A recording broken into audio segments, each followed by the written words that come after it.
Jujur. An Abdullah bin Mas'ud radhiyallahu anhu An-Nabi sallallahu alaihi wasallam qala Inna sidqa yahdi ilal birri wa innal birra yahdi ilal jannah wa innar rajula la yasduqu hatta yakuna siddiqan wa innal kadhiba yahdi ilal fujur wa innal fujura yahdi ilan nar wa innar rajula la yakdhibu hatta yuktaba indallahi kadzaban. Dari Abdullah bin Mas'ud dari Nabi, sesungguhnya jujur itu mengantarkan kepada kebaikan dan kebaikan itu mengantarkan kepada surga. Sungguh seorang laki-laki bisa bersikap jujur sehingga ditulis sebagai orang yang jujur. Sesungguhnya kedustaan itu mengantarkan kepada kejahatan dan kejahatan itu mengantarkan ke neraka. Dan sungguh seorang laki-laki bisa berdusta sehingga ditulis di sisi Allah sebagai seorang pendusta. Hadis riwayat muttafaqun alaih. Allah berfirman, hai orang-orang yang beriman, bertawakallah kepada Allah dan hendaklah kamu bersama orang-orang yang benar. At-Taubah 119.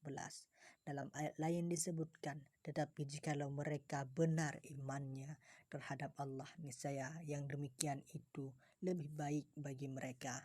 Muhammad 21. As-siddiq artinya sesuai antara perkataan dengan hati dan sesuai antara perbuatan dengan perkataan. Para ulama berkata, hadis di atas bermakna bahwa jujur mengantarkan kepada amal saleh yang bersih dari setiap celah, sedangkan albir adalah sebutan untuk semua jenis kebaikan. Ada yang mengatakan bahwa albir adalah surga. Bisa juga diartikan sebagai amal saleh dan surga, sedangkan kedustaan bisa menimbulkan kejahatan. Hadis ini menganjurkan kita untuk senantiasa bersikap jujur. Allah menyatakan orang yang selalu bersikap jujur dengan sebutan siddiq jika senantiasa menjalankannya. Jujur termasuk unsur terpenting dalam kehidupan sosial, di samping sebagai landasan utama struktur masyarakat. Tanpa adanya kejujuran, maka akan terurailah semua ikatan masyarakat dan hubungan antar sesama manusia. Sungguh betapa buruknya gambaran masyarakat yang dalam pergaulannya tidak disertai dengan kejujuran. Sebenarnya kejujuran telah menjadi fitrah manusia. Sebagai contoh, jika kita menceritakan tentang orang yang jujur dan orang yang dusta kepada anak kecil, maka ia akan lebih menyukai orang yang jujur dan membenci yang pendusta. Al-Maruzi berkata, aku berkata kepada Abu Abdillah Ahmad bin Hanbal, dengan apa seseorang dapat menerima sesuatu sehingga dikenal seperti yang diterimanya? Ia menjawab, dengan kejujuran. Kemudian ia berkata, sesungguhnya kejujuran berhubungan dengan kebaikan. Fudail bin Iyad berkata, tidaklah ada hias yang lebih utama dari kejujuran. Ketika Bilal melamar seorang wanita Quraisy untuk saudaranya, ia berkata kepada sekeluarga, kami sebagaimana yang kalian ketahui, dulu adalah dua hamba sahaya, lalu Allah memerdekakan kami. Kami dahulu adalah dua orang yang sesat, lalu Allah menunjuki kami.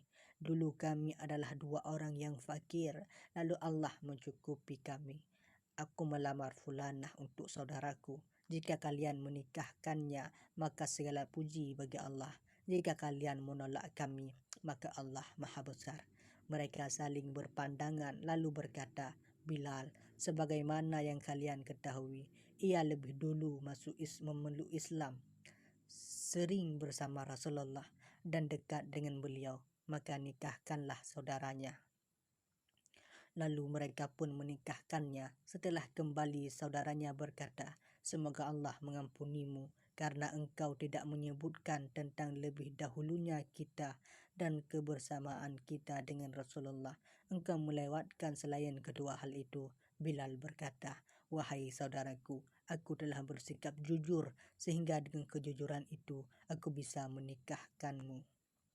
Ismail bin Abdullah Al-Makhzumi berkata, Abdul Malik bin Marwan memerintahkanku untuk mengajari anak-anaknya tentang kejujuran, di samping mengajari mereka Al-Quran, agar aku menjauhkan mereka dari sifat dusta. Jika tidak berhasil, maka hukumannya dibunuh. Ribai bin Harashi tidak pernah berdusta sekalipun. Kedua anaknya datang dari Khurasan sebagai orang yang bersalah karena lebih dulu pulang. Seorang pembawa berita datang kepada Al-Hallaj dan berkata, "Wahai Amirul Mukminin, orang-orang mengatakan bahwa Rabai bin Harashi tidak pernah berdusta, sementara kedua anaknya kembali dari Khurasan dalam keadaan bersalah." Al-Hallaj berkata, "Bawa ia kepadaku." Ketika Rabi'i datang, Al-Hallaj berkata, "Wahai Syekh." Ia berkata, "Ada apa?" Al-Hallaj bertanya, "Apa yang dilakukan oleh kedua anakmu?" Ia menjawab, "Allah Maha Penolong, aku meninggalkan mereka di rumah." Al-Hallaj berkata, "Tidak ada dosa. Demi Allah, aku tidak berburuk sangka terhadapmu tentang keduanya. Mereka berdua adalah milikmu."